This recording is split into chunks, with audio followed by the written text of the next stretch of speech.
somebody who is also celebrating a 10-year anniversary, Catherin Bleish Bonandin, producer of, Anarchapulpo. Where's Katherine? Hey guys, it's Anarchapulpo. Oh, sorry. And we just had our 11th anniversary. Okay. Okay, great. So I'm going to give a brief talk about community building. I've been involved with different types of communities for a really long time. I became an activist for Dr. Ron Paul in 2006, and that was my first experience with the Liberty community. And one of the things I found at the time, and now in hindsight, is that personal conflict actually gets in the way often more than the institutions and the powers that be. When we can't figure out how to communicate with one another and get along with one another, we actually become our own worst enemy. And so what happened during the Ron Paul 2008 campaign is there were a bunch of grassroots activists that thought, I'm going to go change the world. And there was actually a lot of infighting. And I believe that that prevented us from taking it to the next level. We got pretty far. We did a good job. We lit the fire of liberty like a wildfire, right? And it just, and it took off. And we watched this beautiful movement really, really start to grow out of the Ron Paul revolution, which is why it was so special for me that he sent this video today. And as time progressed, I decided, well, the centralization of all of these communities is dangerous. Even the Ron Paul community, it was, let's become the Campaign for Liberty and let's centralize. And I felt like it was becoming very top down. And I thought, okay, I need to find a community that's bottom up. And so I started traveling. And in 2009, I ended up in New Hampshire. Who's heard of the Free State Project? Okay, look it up, you guys, freestateproject.org. It is awesome. It is an effort to move people to the state of New Hampshire to create a free state in the United States. And they've really come a long way. I mean, they just hit their 20-year anniversary of the Porcupine Freedom Festival. But in 2009, I showed up and I started to be exposed to these ideas, minarchy, anarchy, minarchy, anarchy. And I'm like, I've never heard this word, minarchy. Minimal government, anarchy, philosophical anarchy, real non-coercion, right? Owning yourself, like Samuela was talking about, taking radical ownership of your life.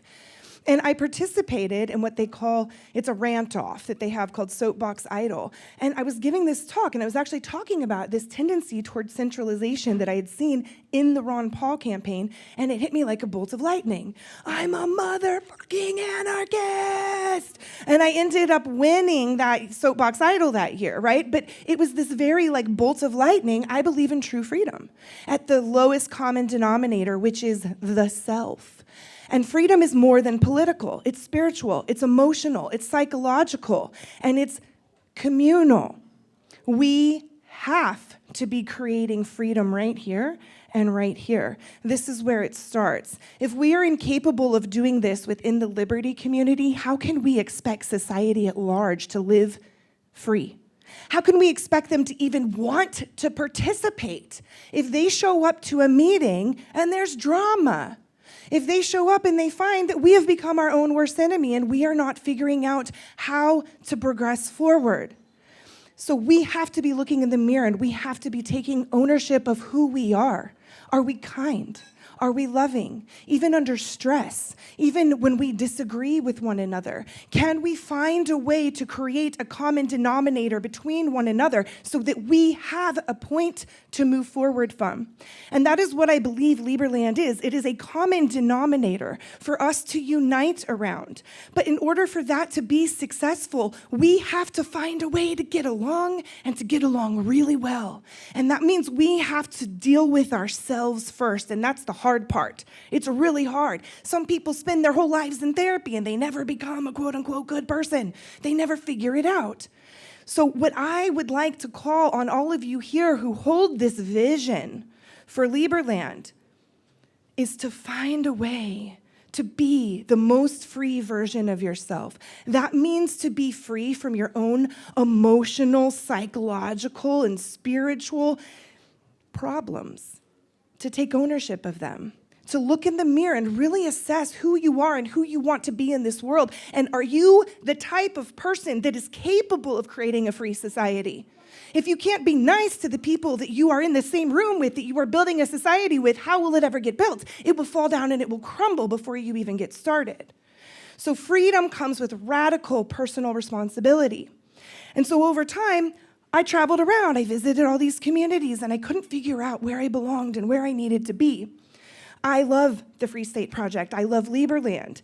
But right now I'm living at Greenbrier, an intentional community in Texas designed around raising sovereign children. We run a school. We're on 173 acres. And you know what the biggest problem this 56-year-old community faces?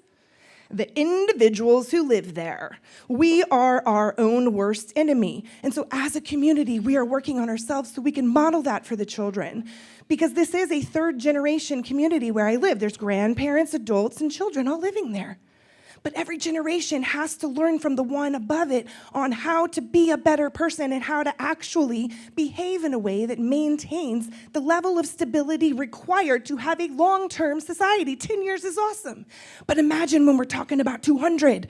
Imagine when people are talking about those of us here who helped to build and create and bring this vision to fruition. It takes radical personal responsibility. And that starts at the individual, the lowest common denominator. So my message to y'all here, because I only have 5 minutes, and then it took 6. I'm gonna show an NFT image y'all are gonna get. So my message to y'all here is to work on yourselves and become the most free person that you can be so that you can join in community with other free people, and we actually have a shot at building a long-term freest country in the world, yeah? Okay, so we had an NFT designed for y'all. I've got 30 seconds, so I'm hoping this can come up. We're gonna email this out. This was designed by Uli. At Anarchapulco, we have been, it's not gonna come up. Okay, we're gonna email it out to y'all. And so you don't even get to see it right now, it's gonna be a surprise. We've been designing NFTs and airdropping them to attendees of Anarchapulco, our virtual and in-person events, and Liberpoco attendees got one last summer. So if you were at Liberpoco, you got airdropped an NFT.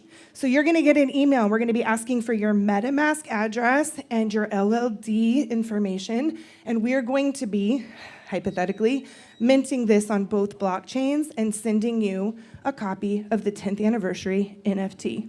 Thank you all, and have a great day.